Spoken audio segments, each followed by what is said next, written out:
Ngayong 2026, pagdating sa himpapawid ng Pilipinas, hindi lang local airlines ang naglalaban-laban.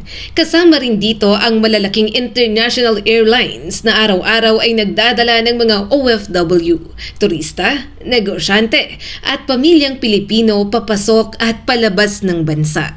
Sa video na ito, ka-wow-amazing! Aalamin natin ang pinakamalalaking airlines na lumilipad sa Pilipinas ngayong 2026. Mula sa mga higanteng international airlines hanggang sa pinakamalaking airline na ipinagmamalaki ng mga Pilipino.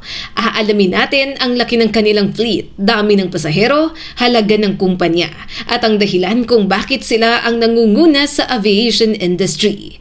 Kaya kung handa ka na ka-wow-amazing, tara, simulan na natin. Number 10, Air Swift. Ang Air Swift ay isa sa pinakamaliit pero pinaka-specialized na airline sa Pilipinas. Kilala ito bilang boutique airline na lumilipad sa mga premium island destinations tulad ng El Nido, Palawan. Noong 2024, binili ito ng Cebu Pacific mula sa Ayala Group sa halagang 1.75 billion pesos.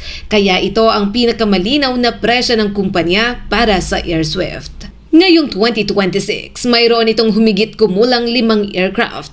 Karamihan ay ATR turboprop planes na bagay sa mas may ikling runway at island routes. Hindi ito kasing laki ng Cebu Pacific o ng PAL. Pero malakas ang pangalan nito sa tourism market dahil konektado ito sa mga lugar na hindi madaling puntahan ng malalaking jet.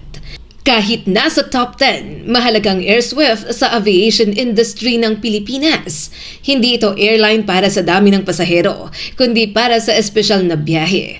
Mga destinasyong pangbakasyon, luxury tourism, at island hopping experience na hinahanap ng maraming turista. Number 9, Philippines AirAsia. Ang Philippines AirAsia ay local branch ng sikat na AirAsia brand mula sa Malaysia. Isa itong pangunahing low-cost carrier sa bansa. Kilala sa murang promo fares at flights papuntang Boracay, Cebu, Palawan, Bohol at ilang international destinations sa Asia. May humigit kumulang 15 hanggang 24 aircraft depende sa active at stored fleet count. Dahil hindi hiwalay sa publicly listed company ang Philippines AirAsia, ang mas ginagamit na valuation ay sa mas malaking AirAsia Group. Noong 2026, ang AirAsia ex-Berhad ay may market cap na nasa 4.10 billion Malaysian ringgit o humigit kumulang 54 billion pesos. Malaki ang papel ng AirAsia sa Pilipinas dahil pinapalakas nito ang budget travel.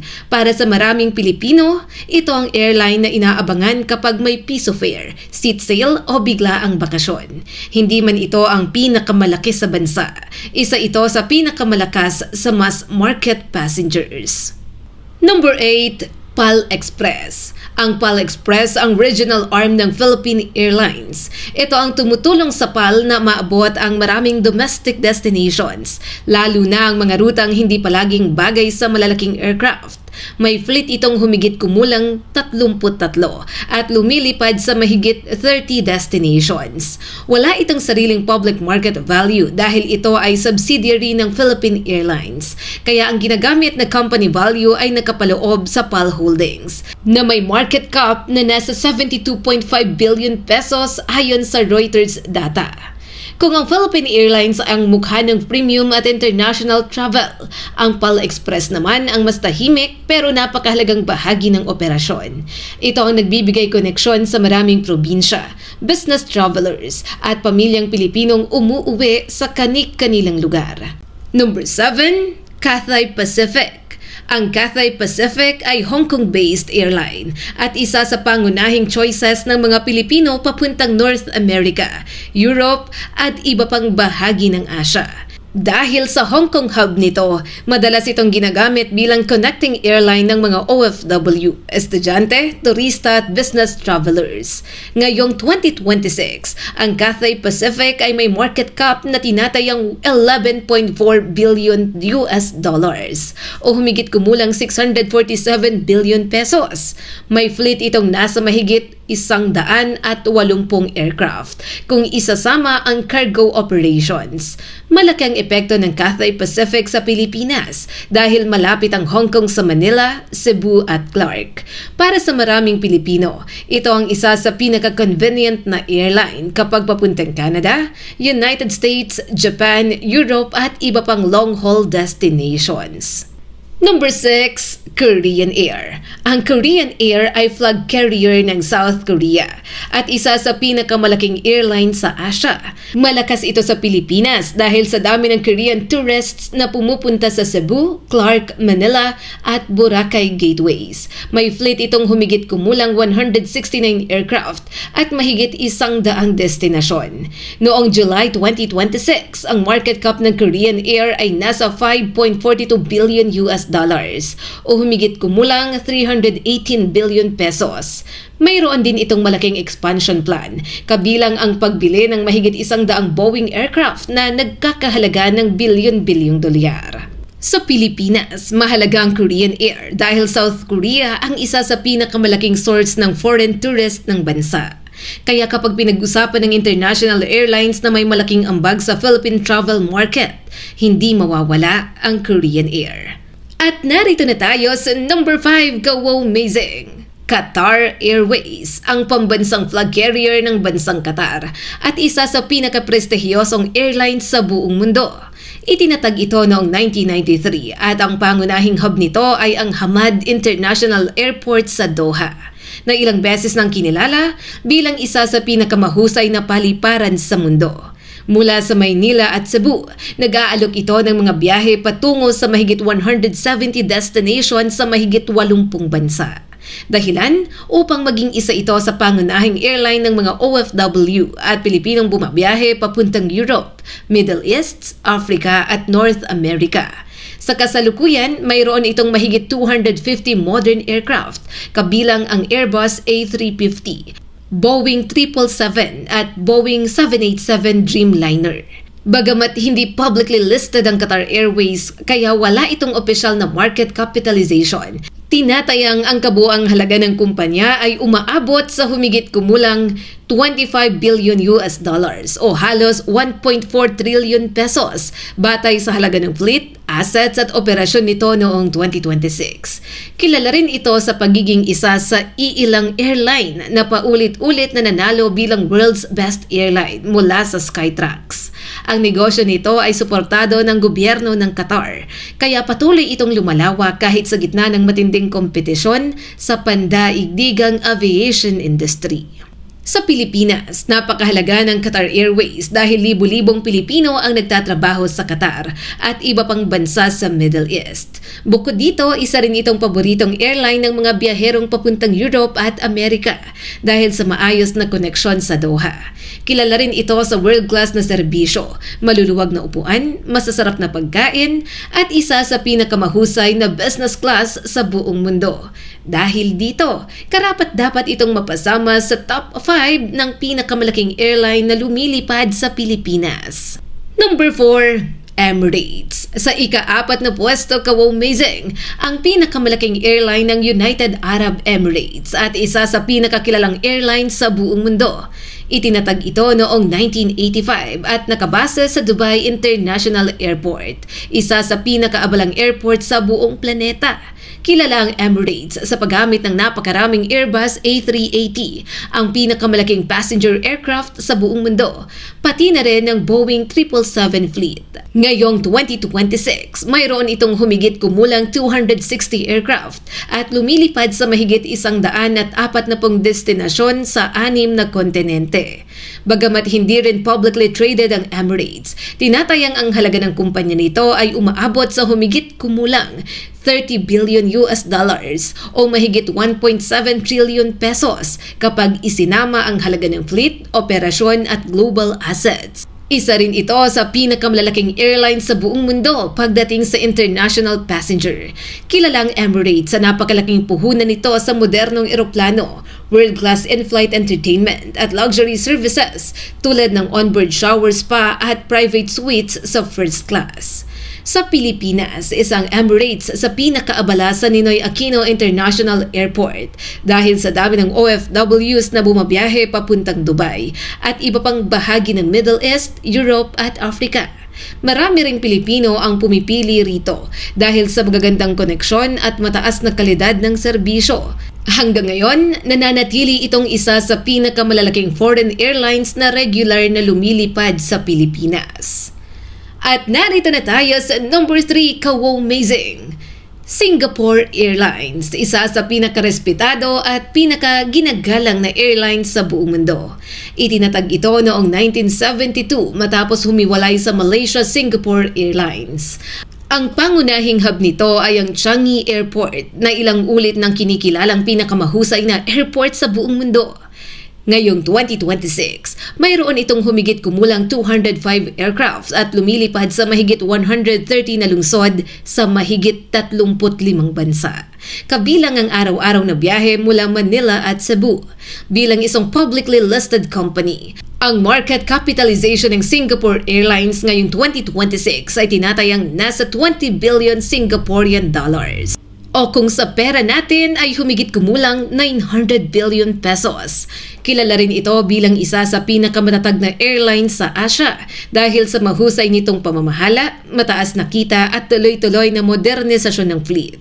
Kasama sa mga ginagamit nitong eroplano ang Airbus A350, Airbus A380, Boeing 777 at Boeing 787.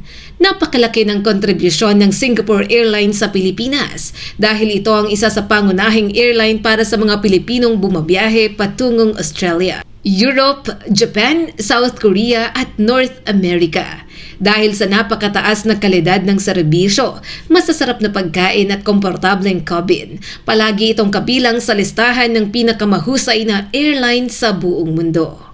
Number 2, Philippine Airlines o mas kilala sa tawag na PAL, ang opisyal na flag carrier ng Pilipinas at ang pinakamatandang commercial airline sa Asia na patuloy pa ring nagpapatakbo ng operasyon. Itinatag ito noong 1941 at mahigit 80 taon na nitong iniuugnay ang Pilipinas sa iba't ibang bahagi ng mundo. Ngayong 2026, mayroon itong humigit kumulang 79 aircraft, kabilang ang Airbus A350, Airbus A330, Airbus A321neo, Boeing 777-300ER at iba pang modernong eroplano.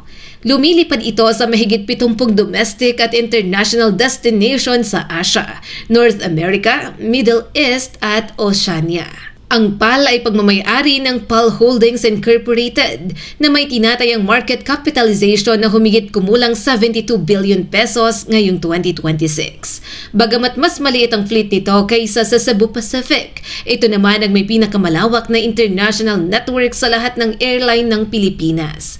Kilala rin ito sa pagiging full-service airline kung saan kasama na sa pamasahe ang pagkain, baggage allowance at in-flight entertainment sa maraming ruta. Sa loob ng maraming dekada, naging simbolo ang Philippine Airlines ng aviation industry ng bansa. Ito ang unang airline na naiisip ng maraming Pilipino kapag usapang international travel dahil sa mahabang kasaysayan, mataas na antas ng serbisyo at malawak na koneksyon sa iba't ibang kontinente. Nananatili itong isa sa pinakamahalagang airline ng Pilipinas. At narito na tayo sa pinakatuktok ng ating listahan, ka-wow-mazing.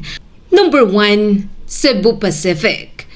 Ito ang pinakamalaking airline sa Pilipinas at itinatag ito noong 1996. Naging dahilan ng malaking pagbabago sa aviation industry ng bansa sa pamamagitan ng pagpapakilala ng murang pamasahe at low-cost carrier model.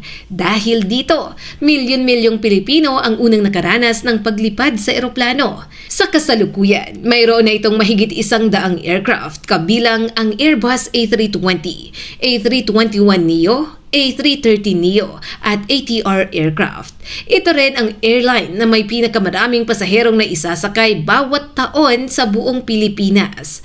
Ang Cebu Pacific ay pagmamayari ng Cebu Air Incorporated, isang publicly listed company sa Philippine Stock Exchange. Ang market capitalization nito ay tinatayang nasa humigit kumulang 90 billion pesos. Bagamat nagbabago ito depende sa galaw ng stock market. Bukod sa pagiging pinakamalaki sa fleet, ay patuloy rin itong nag-o-order ng daan-daang bagong Airbus aircraft upang lalo pang mapalawak ang operasyon nito sa mga susunod na taon.